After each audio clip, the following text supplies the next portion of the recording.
नागवंशी संघपाल पनाड आम्रपाल वाघमारे यांच्या नेतृत्वामध्ये शेतीच्या बांधावरच शेतकऱ्यांचे प्राणांतिक आमरण उपोषण।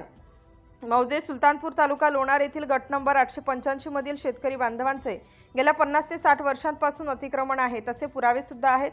त्यामध्ये 1990च्या अगोदरच्या दंडाच्या पावत्या व शासनाकडे वेळोवेळी केलेला पाठपुरावा, भाडेपट्टा मिळवण्यासाठी शासनाकडे पाठपुरावा केला आहे, परंतु शासनाने नेमलेल्या महसूल प्रतिनिधींच्या हुकुमशाहीमुळे शेतकऱ्याला आज शेतीच्या सातबाऱ्यापासून वंचित राहावे लागले आहे। याच गटामध्ये 50 ते 60 वर्षांपासून वहिती करीत असलेल्या शेतकऱ्याच्या शेतीमध्ये शासनाने योग व आयुर्वेदिक हॉस्पिटल आणण्याचा घाट घातला।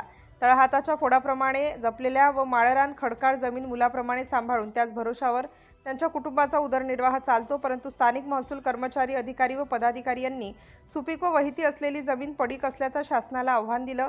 चुकीचा अहवाल दिल्यामुळे शासनाने या ठिकाणी योग व आयुर्वेदिक हॉस्पिटल करण्याचे प्रस्तावित केले।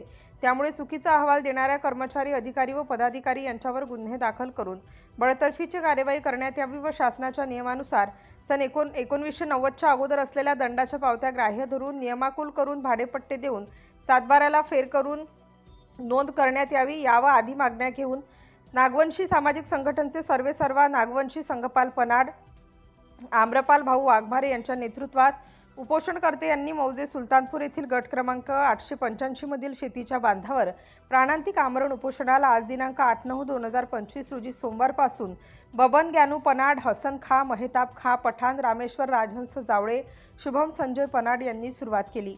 सिटी इंडिया न्यूजसाठी प्रतिनिधी शेख वसीम, सुलतानपूर।